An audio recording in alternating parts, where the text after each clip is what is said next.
All right, let's dive in. Today, we are tackling one of history's most notorious and maybe most misunderstood thinkers, Niccolo Machiavelli. And we're going to do it by cutting through all the noise and myths to hear what the man actually had to say in his own words. I mean, think about it. When you hear that word Machiavellian, what pops into your head? Probably nothing good, right? It's a word we slap on people we don't trust, a shortcut for being cunning, manipulative, and just plain ruthless. But is that really fair?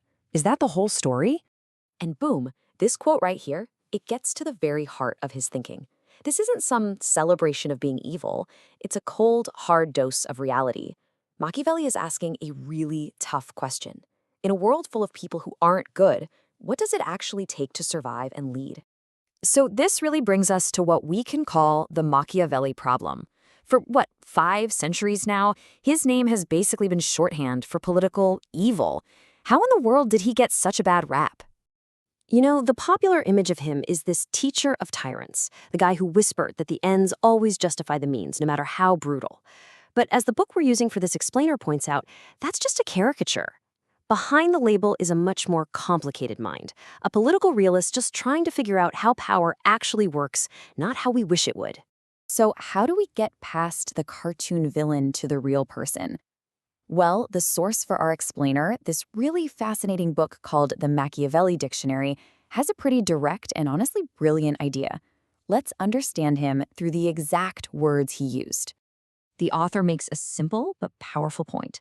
The best way to truly get what a thinker was trying to say is to get into their vocabulary, not our modern-day spin on it, but the actual core concepts that he came back to over and over again. This quote just nails the book's mission, doesn't it?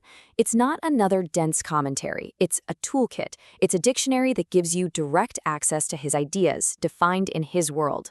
It's all about seeing things through his eyes, using his language. Okay, so let's put that theory to the test. We're going to take a quick spin through a few key entries from this dictionary and see how they unlock his worldview. Think of it like a little tasting menu of power politics.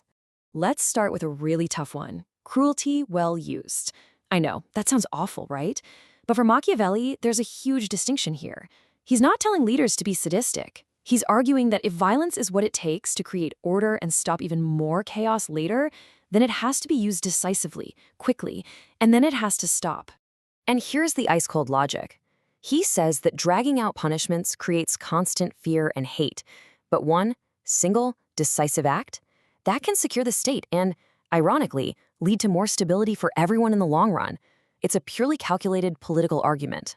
All right, let's move on to a more famous idea, the fox and the lion.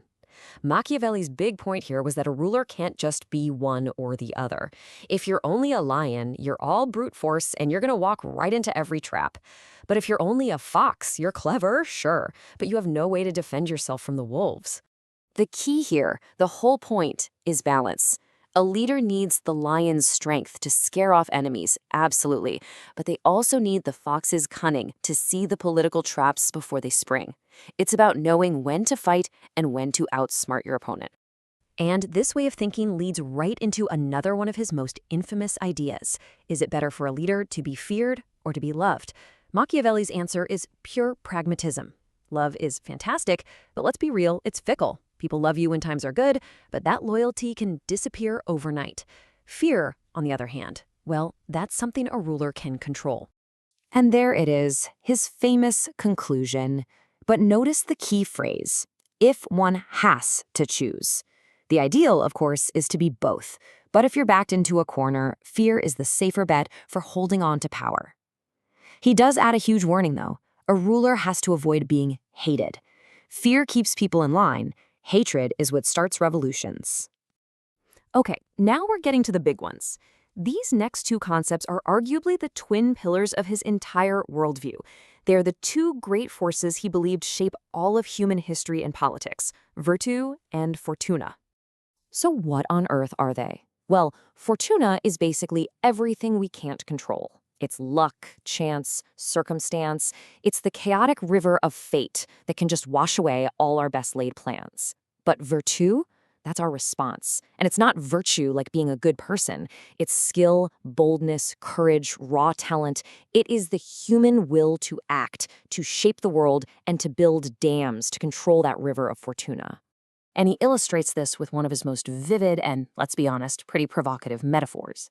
He says that fortune, fortuna, is like a woman who's more impressed by bold, decisive action than by timid planning. The point is, while we can't control luck, we can use our virtue to grab the opportunities that luck throws our way and bend events in our favor. So what we've just done is dip our toes into a few of the core ideas that drove Machiavelli's thinking. And you can see that by looking at his own words, a much sharper, more systematic picture starts to come into focus.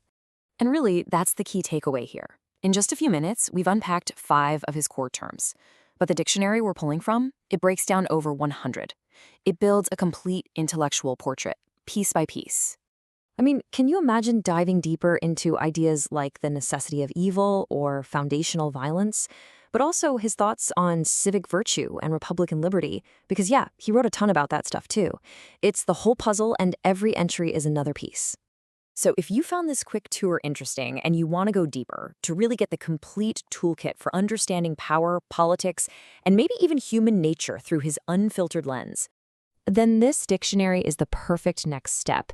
It's a super clear, direct guide to his thought, and you can find a link to grab a copy right there in the description below.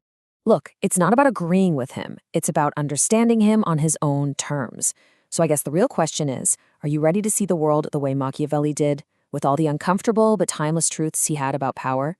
Thanks for watching.